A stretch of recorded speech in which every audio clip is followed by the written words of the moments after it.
ఓం శ్రీ సాయిరామ్.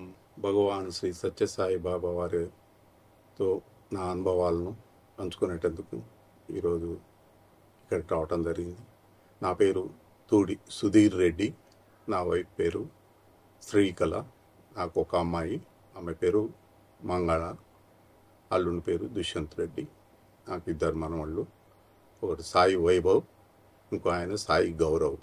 నేను మొట్టమొదట స్వామి గురించి సత్యం శివం సుందరం అనే పుస్తకం మా ఫాదర్ యొక్క లైబ్రరీలో, అంటే ఆయన గ్రంథం చాలా బుక్స్ మెయింటైన్ చేసేవాడు, దాంట్లో మొట్టమొదటిసారి చదవటం జరిగింది. మా తండ్రి గారు చాలా ఆధ్యాత్మిక భావములు చాలా బలంగా ఉన్నటువంటి వ్యక్తి. ఆయన భగవద్గీతను చాలా వరకు కంఠస్థం చేసినారు. వారికి ఇంకా ఎప్పుడు కూడా నిద్రలో కూడా భగవద్గీతను చదివేవారు. ఆ విధంగా మాకు ఆధ్యాత్మికంగా మొదటి నుంచి మా ఫ్యామిలీలో వారి ద్వారా ఈ భగవద్గీత గురించి చిన్నప్పుడే మాకు శ్లోకాలు చదివించేవాడు. తర్వాత మా అమ్మగారికి భగవంతుడిపై ఎక్కువ విశ్వాసం. ఆమె ఎక్కువ చదువుకోకుండా కూడా భగవంతుడు అంటే ఆమెకు చాలా విశ్వాసం. ఆమె వెంకటేశ్వర స్వామి భక్తురాలు. ఆ విధంగా మా గృహంలో మొదటి నుంచి కూడా ఆధ్యాత్మికత గురించి ప్రవేశం ఉన్నది. నేను స్వామిని మొట్టమొదట ఈ శివము ఇనాగ్రేషన్ టైంలో ఐ థింక్ అప్పుడు నేను గ్రాడ్యుయేషన్లో ఉన్నాను. ఆ సమయంలో వచ్చినా కానీ నాకు ఇప్పుడు ఏం గుర్తులేదు. యాక్చువల్గా నేను అసలు స్వామిని చూసినా అది కూడా అప్పుడేమి జ్ఞాపకం లేదు. నైట్లో వచ్చాము, అంటే మా ఇంటి పైన వారు స్వామి డివోటీస్ ఉండేది. అప్పుడు ఆ విధంగా రావటం జరిగింది. తర్వాత మళ్ళీ ఒక 10 ఏళ్ల వరకు కూడా నేను మళ్ళీ ఎప్పుడు శివంలోకి రాలేదు కూడా. మళ్ళీ నేను 87లో మళ్ళీ శివంకు రావటం జరిగింది. ఆ శివంకు రావటం ఎలా అంటే, ఒక విధంగా చెప్పాలంటే చతుర్విధ భక్తులు అంటారు కదా, ఆర్తిగా వచ్చాను, ఎంటర్ కావటం జరిగింది. అప్పుడు మాకు రావటంతో మాకు పట్టాభి గారితో పరిచయం అయింది. అప్పుడు వారు మాకు కొన్ని అవసరమైనటువంటి అప్పుడు కొన్ని అరేంజ్మెంట్స్ కూడా చేశారు, అంటే అప్పుడు ఉన్నటువంటి విషయాల్లో. తర్వాత నేను పుట్టపర్తికి 1996 ఆ ప్రాంతంలో ఒకసారి దర్శనానికి వెళ్ళాను. నేను ఒక్కనే వెళ్ళాను. అప్పటికి ఇక స్వామి డివోటీస్ అంటూ మా ఫ్యామిలీలో అయితే ఎవరు లేకుండిరి. మా మిస్సెస్ కూడా అప్పటికి ఆమె ఇంకా ఈ ఫోల్డ్లోకి రాకుండా స్వామి ఫోల్డ్లకు. సరే నేను ఒక్కనే పోయినా. ఆమెకు అప్పుడు అసలు రావాలని కూడా ఎవరు ఏంది అనేది కూడా తెలియకుండే స్వామి గురించి. నేను ఒక్కనే పోయి వచ్చినాను. తర్వాత స్వామి తర్వాత ఒకసారి అవకాశం అందరూ భక్తులందరూ ఇక్కడి నుంచి హైదరాబాద్ నుంచి 1999 ఐ థింక్ ఫిబ్రవరి 9th నాడు ఇక్కడి నుంచి చాలామంది భక్తులు ఒక 15-20 బస్సుల్లో వెళ్ళటం జరిగింది పత్యయాత్రకు. అప్పుడు అసలు యాక్చువల్గా శ్రీకళకు అవకాశం కలిగింది దాంట్లో పోయేటందుకు. కాకపోతే ఆమె అప్పుడు నా డాటర్కి ఏదో ఎగ్జామ్స్ ఉండటం వల్ల పోలేనని చెప్పి లాస్ట్ మూమెంట్లో నన్ను బొమ్మని చెప్పింది. అంటే అప్పటికప్పుడు తయారై నేను పుట్టపర్తికి పోవటం జరిగింది. పోయినప్పుడు నాకు స్వామి పాద నమస్కారం కూడా లభించింది ఆ సమయంలోనే, 9th ఫిబ్రవరి 1999లో. దర్శన భాగ్యము అంతకుముందే అయిందనుకోండి. తర్వాత ఈ స్పర్శన భాగ్యం కూడా అప్పుడు మాకు 99లో ఆ అదృష్టం కలిగింది. కాకపోతే స్వామితో ప్రత్యక్షంగా సంభాషణ అంటూ ఎప్పుడు జరగలేదు, కానీ అపరోక్షంగా ఎప్పుడు కూడా జరుగుతూనే ఉంటుంది. రోజు కూడా వారితో సంభాషణ అనేది జరుగుతూనే ఉంటుంది. తర్వాత స్వామి యొక్క రాసిన లిటరేచర్ కావచ్చు, ప్రబోధలు నేను ఎక్కువ 2000లో 1999-2000లో చాలా అన్ని స్వామి చేసినటువంటి ప్రబోధలు చాలా వరకు చదివేటాన్ని. సరే స్వామి ఒకటి చెప్పిన కొన్ని ఎన్ని చదివినా కూడా దానికి మనలో ఆధ్యాత్మిక భావాలు బలపడాలి, కానీ గ్రంథపఠనం చేయటం వల్ల ఏదో మనకు ఏదో మేధస్సు ఏదో పెరుగుతుంది, కానీ యాక్చువల్గా ఆధ్యాత్మిక భావం బాగా బలపడాలి, తర్వాత దాన్ని ఆచరణలో పెట్టాలనేది వారి మెయిన్ ప్రబోధంలో గ్రహించినటువంటి విషయం. అయితే నేను అప్పుడు నారాయణఖేడ్ పట్టణంలో బ్రాంచ్ మేనేజర్గా నేను స్టేట్ బ్యాంక్ ఆఫ్ హైదరాబాద్గా ఉంటుంది. సో ఆ సమయంలో అక్కడ చాలా భక్త మండలి ఉండేది. వాళ్ళు రెగ్యులర్గా మార్నింగ్ సుప్రభాతము నగర సంకీర్తన చేసేటవాళ్ళు అక్కడ. సరే నేను ఎక్కువ ఏం పోయేటోని కాదు, కానీ వాళ్ళు వచ్చినప్పుడు నాతో మాట్లాడుతుండేటోళ్ళు, ఇలా చెప్తుండేవారు స్వామి గురించి. అప్పుడు నేను మీరు ఎప్పుడైనా పోయినరా అని నన్ను అడిగితే నేను కూడా పుట్టపర్తి వెళ్ళిన 5 వరకు స్వామి దర్శనం అయిందని చెప్పాను. అయితే అక్కడ ఉన్న ఇన్ఛార్జ్ ఒకటి నాకు ఒకసారి స్వామి ఫోటో ఇచ్చాడు. ఆ ఫోటోలో ఏముందంటే, you must render service out of spontaneous urge with a heart filled with love. అదే సర్వీస్ కానీ వేరే కాదు అని. అటువంటి నాకు అది చాలా బాగా నచ్చింది ఆ ఫోటోని ఏమంటే నేను నా టేబుల్పై కింద పెట్టుకునేటని. సరే అప్పటికి మనకు స్వాభావికంగా అట్లాంటి సర్వీస్ ఇచ్చేంత స్వభావం అయితే లేకుండే. కాకపోతే ప్రతిసారి ఎవరు వచ్చినా కూడా, కస్టమర్స్ వచ్చినప్పుడు కానీ బ్రాంచ్లో ఏది వచ్చినా కూడా మొదలు ఆ స్వామి ఫోటో చూసేటవాడిని. ఆ స్వామి చెప్పింది ఇమీడియట్గా కనీసం నేను అమలు పరచాలి కదా అనేటటువంటి కొంత నిగ్రహం చూపించేటవాడిని. ఆ ఫోటోని నేను సర్వీసులు ఉన్న రోజులు కూడా నేను ఆ ఫోటోని నా టేబుల్పై పెట్టుకునేటవాడిని. సరే ఆ విధంగా కొంత ఆచరణలో పెట్టుకున్నట్టుకు స్వామి పరోక్షంగా గైడ్ చేసేవారు. నేను అంతకుముందు నేను 35 ఏళ్ళు సర్వీస్ చేశాను. మొదలు స్టేట్ గవర్నమెంట్లో గెజిటెడ్ ఆఫీసర్గా పనిచేశాను అగ్రికల్చర్ డిపార్ట్మెంట్లో. తర్వాత స్టేట్ బ్యాంక్ ఆఫ్ హైదరాబాద్లో ఆఫీసర్గా జాయిన్ అయినాను. అన్నీ చాలా వరకు గ్రామీణ ప్రాంతాలనే ఎక్కువ పనిచేసినాను. మొదట్లో 6-7 ఏళ్ళు మొత్తము ట్రైబల్ ఏరియాస్లో, గ్రామీణ ప్రాంతాల్లో ఊరు తిరిగి వాళ్ళకు గ్రామీణ రైతులకు అవసరం ఉన్నటువంటిది అని తెలుసుకోవటము, వాళ్ళకు కావాల్సినటువంటి లోన్స్ అరేంజ్ ఇచ్చేటవాళ్ళము బ్యాంక్ నుంచి. ఆ విధంగా మేము 100 విలేజ్లలో తిరిగేటవాళ్ళం అక్కడ పనిచేసినప్పుడు. ఆ విధంగా ఒక విధంగా సర్వీస్ చేసేందుకు నాకు అవకాశం బ్యాంకులో జరగటం వల్ల అవసరమైన వాళ్లకు, నీడీ పీపుల్కు ఏ విధమైన సర్వీస్ చేయాలనో నేను చదువుకున్నదాన్ని. నేను అగ్రికల్చర్ ఎంఎస్సీ చేసి ఉంటుంది. ఆ విధంగా నాకు లభించింది. తర్వాత స్వామితో ఇక నేను అంటే అప్పుడు తర్వాత నా వైఫ్ ఏదైతుందో ఇంకా ఎక్కువ నేను ఎంతసేపటికి ఇంకా అంటే ఆర్తి జిజ్ఞాసుగానే ఉండిపోయాను. ఆమె మాత్రం స్వామి డివోటీ అయిపోయింది. అసలు స్వామి అంటే ఇక అంటే నిజమైన ప్రేమ నాకు ఇంకా అట్లాంటి భావం ఇంకా అంత కలగలేదు ఒక విధంగా చెప్పాలని. అంటే నేను ఏదైతుందో నేను ఏదో అంటారు చూడండి, ఇది బేబీ మంకీ టైపు. కొంతవరకే స్వామిని ఎంతవరకు సహాయం అంతవరకు తీసుకొని నేను చేసుకోలేనా అనే ఫీల్ ఉండే. ఆమె బేబీ క్యాట్ టైపు. అంతా కూడా స్వామి మీదనే భారం వేసి నడిపిస్తుంది, ఏం కాదు అనేటటువంటి ఆమెకు అట్లాంటి దృఢ విశ్వాసం ఉన్నది. నాకేమైనా నమ్మకం కానీ మళ్ళీ అంత దృఢ విశ్వాసం కలగలేదు. సరే ఒకసారి మేము మా పాప మ్యారేజ్ అప్పుడు అంతా అరేంజ్ చేసుకున్నాము, కార్డ్స్ ప్రింట్ చేశాము. సో తర్వాత కార్డ్స్ కూడా ఇక పంచాలి, స్వామికి మొదట ఇవ్వాలనేది ఆమె ఇది. నేను స్వామికి ఇవ్వాలి కరెక్టే, కానీ స్వామి పుట్టపర్తిలో కూడా లేడు, బెంగళూరులో కూడా లేడు అప్పుడు.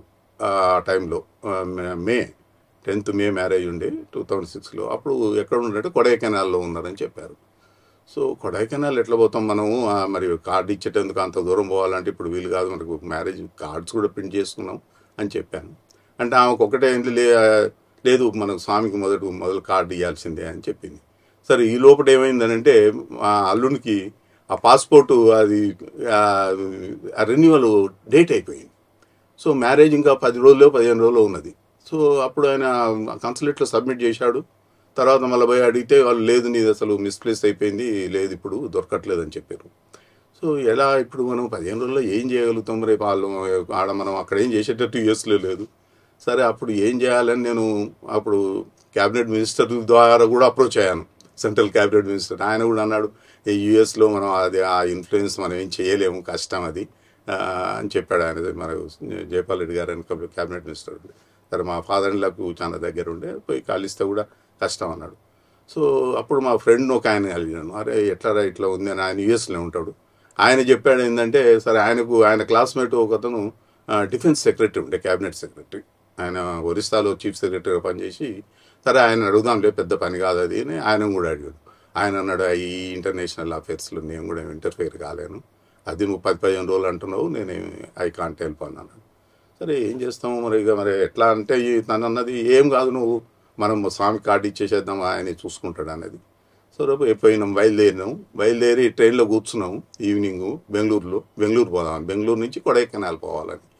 సో ట్రైన్లో కూర్చున్నాం. అప్పుడు ఏమంటే ఫోన్ వచ్చింది నాకు. అక్కడ ట్రావెల్ ఏజెంట్కి మొదలే చెప్పాను, నాకు కార్ అరేంజ్ అయ్యి నేను కొడైకెనాల్ పోయేటందుకు మాకు మార్నింగ్ 6 వరకు వచ్చేస్తాము, ఫ్రెష్ అప్ అయ్యి మళ్ళీ స్టార్ట్ అవుతామని. సో అతను ట్రైన్లో కూర్చున్నప్పుడు ఫోన్ చేశాడు. ఫోన్ చేసి, సార్ ఈడ సినిమా యాక్టర్ ఆయన రాజ్ కుమార్ చనిపోయాడు, పెద్ద గడబడలు అవుతున్నాయి ఈడ, మొత్తం అసలు ఏమాత్రం బయటకు వెళ్ళేటట్లేదు, మీరు రాకండి సార్ ప్లీజ్, మీరు క్యాన్సిల్ చేసి.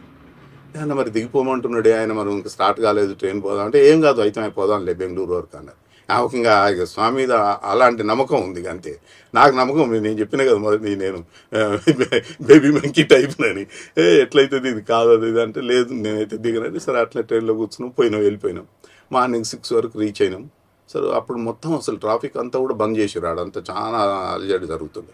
సరే పాపం ట్రావెల్ ఏజెంట్ వచ్చిండు, ఆయన వచ్చి నన్ను తీసుకొని మా గెస్ట్ హౌస్ పోయినాం, తయారైనాం. సార్ మీరు 6 లోపల బయలుదేరాలి సార్, తర్వాతనైతే వెహికల్స్ మూవ్ కానియరు అన్నాడు. కార్ అరేంజ్ చేసాడు, కార్లు ఎక్కినాం, ఇక బయలుదేరినాం. ఐ థింక్ ఎక్కడ మధ్యన ఒక్కసారి 10 నిమిషాలు ఆగినామేమో, సమ్మర్ కదా బాగా, ఈవినింగ్ 4-5 వరకు పోయినాం. కొడైకెనాల్ రీచ్ అయినాము. హోటల్ ఇవన్నీ మొదలు ఇక్కడి నుంచే బుక్ చేసాడు, మాకు కొంచెం పట్టాభి గారు చాలా హెల్ప్ చేశాడు ఆ టైంలో, అక్కడ అన్ని అరేంజ్ చేయించాడు. సరే పోయినాము, దిగినాము. తర్వాత స్వామి దర్శనానికి వెళ్ళినాం. తర్వాత అక్కడ దగ్గర నుంచి చాలా స్వామి ఆల్మోస్ట్ ఫస్ట్ రోజునే దొరికింది కూడా, ఆ రోజు దొరికింది. కార్డు ఏం తీసుకోలేదు, ఇన్విటేషన్ కార్డు. సెకండ్ డే కూడా అట్లనే కూర్చున్నాము, తన దగ్గర ఒక కార్డు పెట్టుకున్నాం, నా దగ్గర కూడా ఒక వెడ్డింగ్ ఇన్విటేషన్ కార్డు పెట్టుకున్నాం. నాకు కూడా ఫస్ట్ రోజునే ఉన్నది, కానీ అయినా కూడా స్వామి అసలు ఏమాత్రం చూడలేదు. సరే నేను కూడా అంటే లేచి పోయి ఇచ్చే అంత చనువు తీసుకోలేదు అనుకోండి, అంత స్వామిని నేను చెప్పాను కదా నాకున్నటువంటిది ఏమో స్వామి అడిగి తిద్దాంలే అన్నట్లు, అంతేగాని మనం లేచిపోయి ఇచ్చి చేసే అటువంటి చేయలేదు కూడా అట్లాంటిది. తర్వాత నెక్స్ట్ డే భజన హాల్లో కూడా మళ్ళీ దగ్గరనే కూర్చున్నాం, స్వామి ఎదురుగానే కూర్చున్నారు, చాలా దగ్గరనే ఉండే. అయినా కూడా స్వామి మరి తీసుకుంది మనం ఇవ్వకూడదు కదా, అట్లా స్వామి తీసుకోవాలి కానీ మనం ఇచ్చుడు అనేది పోయి లేచి అట్లా బాగుండదని అట్లా కూర్చున్నామని అయిపోయింది.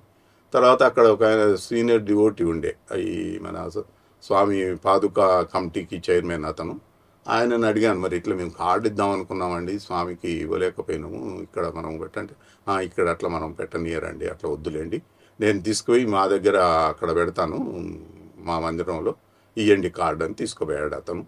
సరే ఒక కార్డు మేము ఎందుకైనా ఆయన వద్దన్నా కూడా అక్కడ ఒకటి పెట్టి వచ్చాము అనుకోండి, కార్డు అయితే స్వామి బయటనే ఒకటి కార్డు ఫోటో దగ్గర ఒకటి కార్డు పెట్టేసి వచ్చేసాము. ఇంకా అప్పటి వరకు ఇంకేం కాలేదు. ఇక నేను అన్నా, మరి ఏంది స్వామికి ఒక కార్డు ఇచ్చినావు, ఇన్విటేషన్ ఇచ్చినావు, మరి ఎట్లా ఏంది నువ్వు అంటే, ఏం కాదులేండి అని నాకు చాలా ధైర్యంగా ఉంది. నేను కొంచెం టెన్షన్నే ఫీల్ అవుతుంటుంది. తర్వాత మా ఫ్రెండ్ ఫోన్ చేసాడు మళ్ళీ, అరే ఏమైందంటే, ఏం కాలేదురా ఇట్లా అయింది మరి 10-15 డేస్. ఆయన అప్పుడు ఒక అతని పేరు చెప్పిండు, అక్కడ ఉంటాడు ఆడ ఈ అమెరికన్ అసోసియేషన్ ప్రెసిడెంట్ మనం ఇండియను, ఆయనకు ఫోన్ చేయరాదు, ఆయనకు చేస్తే అవుతుండొచ్చు అని ఆయన పేరు చెప్పాడు. అయితే ఆయన ఏమంటే ఆయన పేరు తెలుసుకున్నాక ఆయన నాకు చాలా దగ్గర బంధువే, నాకు అసలు ఆయన అంటే కాంటాక్ట్ లేకుండా ఈమె మా బావ చాలా దగ్గర బంధువు అన్నట్టు. సరే హైదరాబాద్ వచ్చినాక అడిగాను, ఇట్లా ఆయన అమెరికన్ అసోసియేషన్ ప్రెసిడెంట్, అయ్యో ఆయనకు మనం చెప్పటం ఏంది, ఇమీడియట్గా ఫోన్ చేద్దామని ఫోన్ చేశాడు. ఆయన అన్నాడు, అయ్యో ఇదెంత పెద్ద పని, మనం అసోసియేషన్ నుంచి ఇమీడియట్గా నేను రిప్రజెంట్ చేస్తా, పోయి మాట్లాడతాను. మా అల్లుని తీసుకొని అక్కడికి పోయి ఆ కన్సులేట్లో పోయి అడిగాడు, ఏంటి ఇట్లా అయింది, మరి మ్యారేజ్ ఉంది మీరంటే, అట్లా మరి దొరకలేదండి, మిస్ప్లేస్ అయిందంటే, అట్లంటే అట్లా కొంచెం ఆయన సరే ఆయనకు అథారిటీ ఉంది కాబట్టి ఆయన కూడా అడిగి అట్లా కాదు చూడండి అంటే, అప్పుడు వెతికి ట్రాష్లో పడేసారట అది, మరి పాస్పోర్ట్ ఎట్లా పోయిందేమో. అప్పుడు వెతికి ట్రాష్ నుంచి తీసి, అయ్యో ఇక్కడనే ఉందండి మేము ఇన్ని రోజుల నుంచి వెతకలేదని అప్పుడు తీసి ఏమంటే రెన్యువల్ చేసి ఇమీడియట్గా ఇచ్చేసారు. ఒక నమ్మకం ఏంటంటే అన్ని స్వామి చూసుకుంటాడు అనేది ఎట్లయితుందో అప్పుడు అన్నది, మీకు నమ్మకం లేదంటే, మాకు నమ్మకం ఉంది కానీ నాకు దృఢ విశ్వాసం లేదు, అది దానివల్ల సరే ఒక నమ్మకం ఉండే అప్పుడు ఇమీడియట్గా అయిపోయింది, ఏమాత్రం టెన్షన్ పడకుండా ఇది అయిపోయింది. తర్వాత స్వామి తర్వాత ఏంటంటే నేను బెంగళూరులో వర్క్ చేశాను. అప్పుడు నాకు ప్రమోషన్ వచ్చి బెంగళూరుకు పోయినప్పుడు చీఫ్ మేనేజర్గా ఆడ ఆస్టిన్ టౌన్ చీఫ్ మేనేజర్గా పోయాను. సరే అప్పుడు ఛాయిస్ అడిగారు, నువ్వు తణుకు వెళ్తావా లేకపోతే ఇంకా బాంబే వెళ్తావా, ఎక్కడికి వెళ్తావా? నేను అన్నాను, లేదు సార్ నేను బెంగళూరు వెళ్తాను అన్నాను. ఏం బెంగళూరు ఎందుకు వెళ్తావు అని వాళ్ళు అడిగారు. స్పెషల్ ఏంటి నీ నేటివ్ ప్లేస్ అది అని అంటే, కాదండి ఆడికి నాకు స్వామిని ఆడికి వస్తుంటాడు కాబట్టి కనీసం దర్శనం చేసుకోవచ్చు, తర్వాత పుట్టపర్తి కూడా వెళ్ళొచ్చు, నాకు ఆ అవకాశం ఉంటుంది కాబట్టి నాకు అక్కడ ఇవ్వండి, నేను పోస్టింగ్ పోతాను అంటే, పర్వాలేదు అది డిఫికల్ట్ బ్రాంచ్ అయ్యా, ఎందుకు పోతావు అంత ఫ్రాడ్స్ అయినాయి అంటే, పర్వాలేదులేండి స్వామి దర్శనం అవుతుంటుంది మాకు పోతాను పోయాను. ఇక అక్కడికి పోయినాక నేను ఒక్కనే ఉండేది, తను ఇక్కడే పాప ఎడ్యుకేషన్ గురించి. ఇక అక్కడ ఉన్నప్పుడు ఏదైతుందో నాకు ఇక మొత్తం ఆధ్యాత్మికంగానే స్వామి ఇదే భావాలు ఆధ్యాత్మిక దీని మీదనే ఎక్కువ గ్రంథపఠనం చేసేటోని. తర్వాత సండే ఏంటంటే మాకు అప్పుడు కొత్తగా అప్పుడే పుట్టపర్తి వరకు ట్రైన్ వేసారు. అప్పుడు మార్నింగ్ 3 అవర్స్లో పోయేది, మళ్ళీ ఈవినింగ్ రిటర్న్ వచ్చేది అదే ట్రైన్. అప్పుడు షెడ్యూల్ అప్పుడు ఇంకా అప్పటికి మనకు హైదరాబాద్ ఎక్స్టెండ్ కాలే, అది 2002-3 ఆ మధ్య కాలంలో. సో ఇక సండే నాకేం వేరే పని ఉండేది కాదు. మార్నింగ్ స్టేషన్ దగ్గరనే మాకు క్వార్టర్స్ ఉండేది, అది పోయేది, ట్రైన్లో కూర్చునేది, 3 గంటల్లో అక్కడ దిగేది, మళ్ళీ దర్శనం చేసుకునేది, అది షెడ్లో పోయి కాసేపు రెస్ట్ తీసుకునేటోని, భోజనం చేసేటోని, మంచి భోజనం లభించేది. తర్వాత మళ్ళీ స్వామి దర్శనం చేసుకునేటోని ఈవినింగ్ చేసుకొని మళ్ళీ ట్రైన్ ఎక్కి మళ్ళీ 9 వరకు మళ్ళీ బెంగళూరు వచ్చేటోని. ఆ విధంగా అక్కడున్న 3 సంవత్సరాలు కూడా స్వామి ఎప్పుడు బెంగళూరు వచ్చినా ఆ విధంగా పోవటం, మార్నింగ్ సండేస్. తర్వాత స్వామి మళ్ళీ అక్కడ మనకు బెంగళూరు వచ్చినప్పుడు మాత్రం సమ్మర్లో వచ్చేటివారు.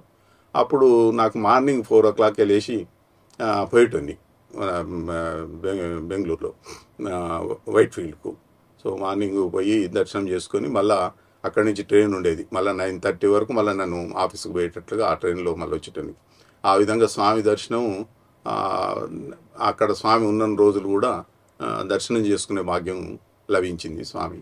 తర్వాత స్వామి యొక్క ప్రబోధలు వినటము, అక్కడ చాలా పోయినప్పుడు ఆ రోజంతా అక్కడనే గడిపెట్టేవాడిని. స్వామి ఉన్న రోజులు ఆ సండేస్ పోతే మార్నింగ్ ఈవినింగ్ వరకు అక్కడనే ఉండి అక్కడనే స్వామితో దర్శనం, ఈవినింగ్ కూడా దర్శనం చేసుకొని మళ్ళీ ఇంటికి రావడం జరిగేది. ఆ విధంగా స్వామితో నా అనుభవాలు ప్రత్యక్షంగానైతే స్వామితో ఎప్పుడు నేను సంభాషించలేదు. ఎన్నోసార్లు ఫస్ట్ ఫ్లోర్లో దొరికింది కానీ ఎప్పుడు అంత ధైర్యం చేయలేదు. స్వామితో మాట్లాడేటటువంటి ధైర్యం, ఏం మాట్లాడాలనేది ఎప్పుడు నాకు మరి అలాంటి ధైర్యం ఎప్పుడు ఇవ్వలేదు, నేను ఎప్పుడు కూడా మాట్లాడలే. కాకపోతే చాలాసార్లు స్వామి దర్శనం అనేది చేసుకున్నాను. సో ఇక్కడ నేను ఎక్కువ ఆమె సర్వీస్ యాక్టివిటీస్లో ఎక్కువ చేస్తుంది కాబట్టి నా వైపు శ్రీకళ, నేను ఆమెతో పాటు రావటం, శివంకు రావటం, ఆమెకు అవసరం ఉన్న వాటిని అరేంజ్ చేయటం, ఈ విధంగా చేయటం జరుగుతుంది.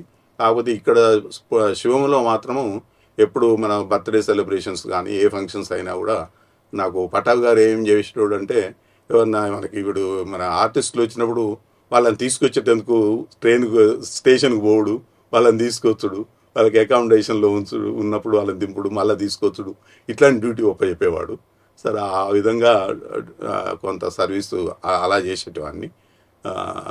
అయితే ఒకసారి నేను అనుకుంటా, నాకు ఈ సంగీతంపై పెద్దగా నాకు అంటే నా మీద ఎక్కువ నాలెడ్జ్ కానీ దాని గురించి ఎక్కువ అభిరుచి కూడా ఉండేది కాదు. ఒకసారి నేను కూడా ఒక ప్రముఖ విద్వాంసుడే, చాలా ఇది ఉండే వయలినిస్ట్ అనుకుంటా, ప్రోగ్రామ్ అవుతుంటే 9:30, 10 వరకు కూడా ఎక్స్టెండ్ అయింది. ఎక్స్టెండ్ అయిన ప్రోగ్రాంలో నేను కూడా చాలామంది వెళ్ళిపోయినారు. నేను కూడా ఒక 10 మంది ఉన్నాం, 20 మంది 30 మంది. దాంట్లో ఒక పెద్ద డివోటీ ఉన్నాడు, నా పక్కనే కూర్చున్నాడు. ఆయన నేను బాగా లీనమై వింటున్నాను అనుకొని దాంట్లో ఏదో ఒక మిస్టేక్ ఉన్నదని చెప్పాడు. దాంట్లో మీరు నోటీస్ చేశారు సార్, నేను దాంట్లో గురించి లేను, ఆమెను దింపేటందుకోసం వెయిట్ చేస్తున్నాను, నాకు నా మీద ఏమాత్రం లేదండి అని చెప్పాను నేను. అయితే అప్పుడు ఆ యొక్క మన ఆర్టిస్ట్ని దింపేటందుకు స్టేషన్కు 9:30 తర్వాత నేను పోవాలా, నాకు పటాబి గారు వారిని తీసుకుపోయి అక్కడ దింపండి అని చెప్పాడు. సో ఆమెను దింపేటందుకు పోతున్నా.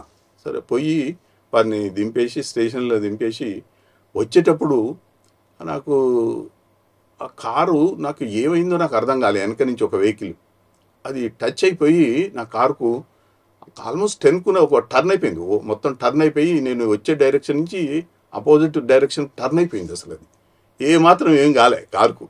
అది నాకు అది అర్థం కాలేదు అసలు ఏంది, నేను ఎట్లయింది, ఎక్కడ పోతుందా అనేది చూస్తుంది కదా. మళ్ళీ సికింద్రాబాద్కే టర్న్ అయిపోయింది.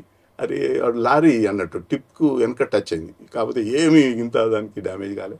తర్వాత అంటే మరి ఇక మనం స్వామి మనకు అంటే ఇవి ఒక అనుగ్రహం అనుకోవాలి. సరే స్వామి ఎప్పుడు చెప్తుంటాడు, సరే అనుగ్రహం ఉంటుంది, దానికి స్వామి ఒకటే అంటాడు, అనుగ్రహానికి కర్మ సిద్ధాంతం మెయిన్ ఒక ఇంపార్టెంట్ అని అంటాడు.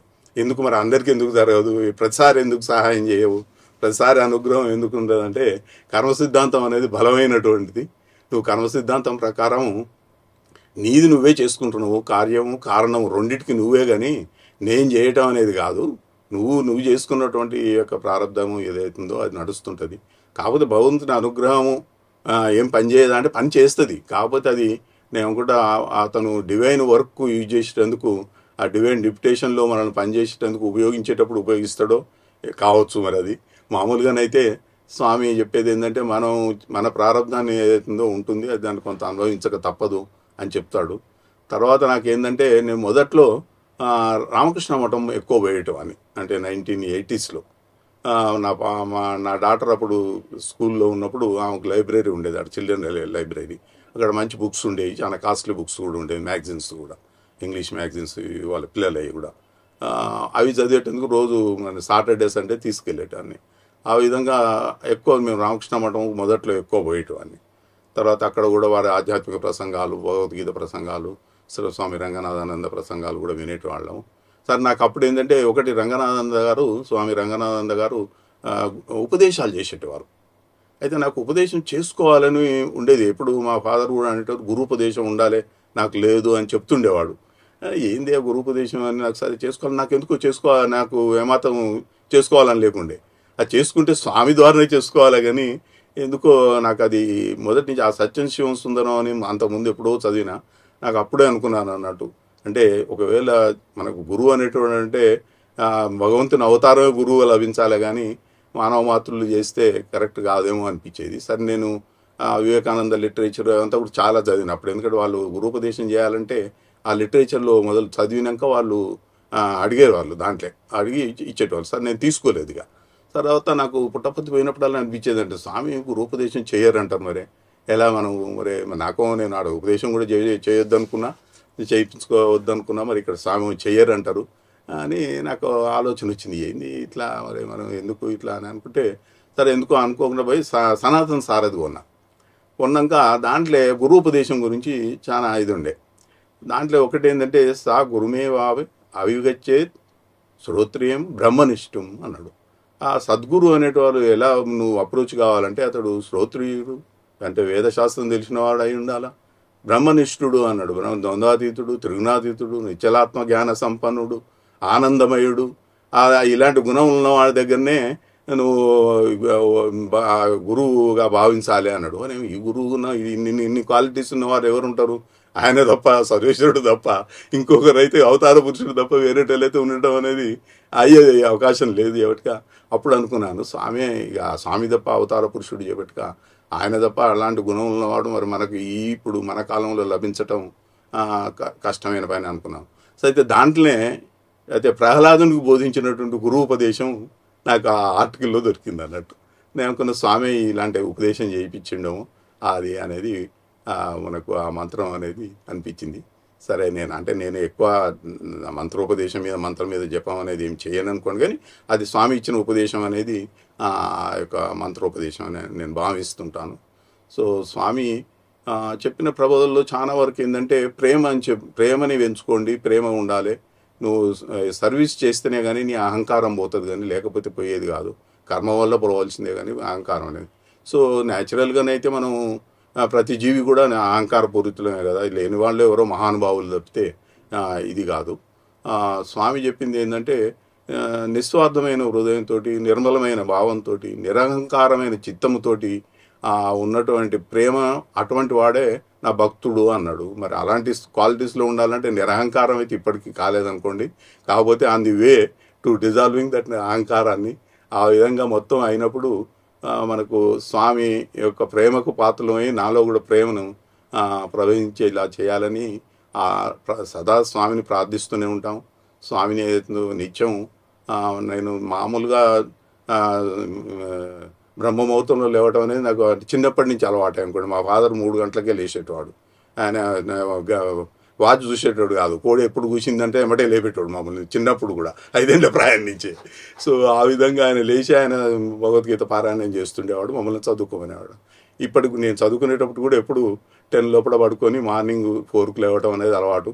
అదే అలవాటు ఇప్పటికి కంటిన్యూ అవుతుంటుంది. ఇప్పటికి కూడా 4కు లేచి సుప్రభాతం, తర్వాత కొంతసేపు మెడిటేషన్, ఇది స్వామి యొక్క బోధనలు చదవటము, ఈ విధంగా చేయటం జరుగుతుంది. సో నేను ఎక్కువ ఏంటంటే నా వైఫ్ ఆమెకు విశ్వాసం చాలా ప్రగాఢం. సో అప్పుడప్పుడు ఆమెతోటి ఆర్గ్యుమెంట్స్ చేస్తుంటాను.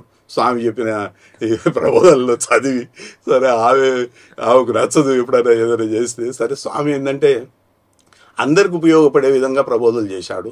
అది ఒకరికి కాదు కదా. కర్మయోగము, భక్తి, జ్ఞానము, ధ్యానము ఇవన్నీ కూడా అంటే మన యొక్క అర్హతను బట్టి, మన గ్రహించే శక్తిని బట్టి గ్రహించే విధంగా వారి ప్రబోధనలు ఉన్నాయి. కాబట్టిగా అంటే సులభమైనది ఏదైతుందో కర్మయోగం అని, సర్వీస్ అనేది స్వామి ఏదైతుందో అందరికీ సులువుగా మనకు చేసుకోగలిగేటటువంటి కర్మయోగాన్ని అందరికీ బోధించుండు. ఆ విధంగానే భక్తి కొంతమందికి భక్తి మార్గంలో ఉండేటందుకు, తర్వాత కర్మయోగం ద్వారా మెయిన్ ఏదైతుందో సరే చాలా వరకు అహంకారాన్ని డిజాల్వ్ చేసుకునేటటువంటి అవకాశం అయితే తప్పకుండా ఉంది.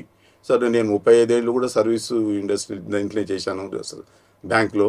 తర్వాత నేను రిటైర్ అయ్యే ముందర కూడా మా స్టేట్ బ్యాంక్ ఆఫ్ హైదరాబాద్లో కస్టమర్ సర్వీస్ డిపార్ట్మెంట్ అనేది ప్రప్రథమంగా స్టార్ట్ చేయడం జరిగింది.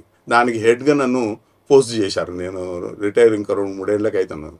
సో ఆ విధంగా కూడా నాకు ఆ సర్వీస్ చేసేటటువంటి డిపార్ట్మెంట్ కలిగించిండు స్వామి. సో అది స్వామి అలా కలిగించడం సరే సర్వీస్ ద్వారా నిజం కూడా అహంకారం అనేది చాలా వరకు డిజాల్వ్ చేసుకునేటటువంటి అవకాశం అయితే కలిగింది. తర్వాత మనకు భక్తి కూడా సరే మనకు ఏదైతే ఏకాగ్రత కలగాలంటే అది కూడా అవసరమే.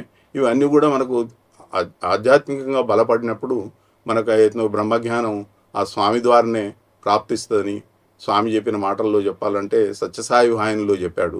స్వామి ఏంటంటే నీకు ఆ యొక్క పారమార్థక శక్తి కనుగొనేటటువంటి శక్తి ప్రాప్తించినప్పుడు ఆటోమేటిక్గా ఆ యొక్క తేజస్సు, ఆ పారమార్థిక శక్తి నీకు స్వాభావికంగా లభిస్తుంది. అది మొదలు నువ్వు క్షేత్రాన్ని మొత్తం కంప్లీట్గా ప్రిపేర్ చేసుకుంటే ఆ బీజం అనేది ఆటోమేటిక్గా లభిస్తుంది అని చెప్పిండు. అంటే ఇంకా నేను ఇప్పుడు క్షేత్రాన్నే ఇంకా తయారు చేస్తూనే ఉన్నాను, ఇంకా బీజం ఇంతవరకు లభించలేదు అనుకోండి నా యొక్క స్టేజ్ చెప్పాలని అంటే. అయితే స్వామి ఏమన్నాడంటే ఒక విధంగా సత్యసాయి వాహినిలోనే చెప్తూ ఈ యొక్క గురువుల విషయంలో వచ్చినప్పుడు మళ్ళీ ఇదే చెప్పాడంటూ, అవతార పురుషులే మనకు సద్గురువులు, అంతేగాని మామూలు గురువుల వల్ల మీరు ఈ బ్రహ్మజ్ఞాన ప్రాప్తి కలగటం అనేది చాలా కష్టం. తర్వాత నువ్వేదో గ్రంథ పఠనం చేయటం వల్ల, వేదములు చదవటం వల్లనే లభిస్తుంది అనుకుంటే లభించదు. వేదార్థాన్ని తెలుసుకోవాలి, వేదోక్త అనుష్ఠానం నువ్వు చేస్తేనే కానీ నీకు ఈ బ్రహ్మజ్ఞానం లభిస్తుంది, కానీ ఇలా లభించదు. తర్వాత ఈ యొక్క మనకు భగవంతుని మనం చూడాలనంటే, భగవంతుని భావించాలంటే మనుష్యుడు ఓన్లీ ఒక మనుష్య అవతారం మనుష్యునిగానే భావిస్తాం, కానీ వేరే దానిగా మనం భావించి నిర్గుణోపాసన చేయడం అనేది చాలా కష్టమైన పని. అయితే అలాంటప్పుడు మనకు అవతార పురుషుడే మనకు లభించిండు. ఏబట్టుగా సత్యసాయి బాబా మనకు యొక్క భగవంతుని అవతారం ఇలా మనకు మన కాలంలో లభించి వారి దర్శనం చేసుకొని, వారి యొక్క స్పర్శన చేసుకొని, వారి యొక్క ప్రబోధనలు డైరెక్ట్గా ఎన్నోసార్లు లభించింది. కాకపోతే ఇంకా ఈ క్షేత్రాన్ని నేను ప్రిపేర్ అవుతూనే ఉన్నది. ఆ బీజం ఎప్పుడు మొలకెత్తుద్దో తెలియదు. ఇప్పటి వరకు అయితే జిజ్ఞాసుగానే ఉండిపోతున్నాను.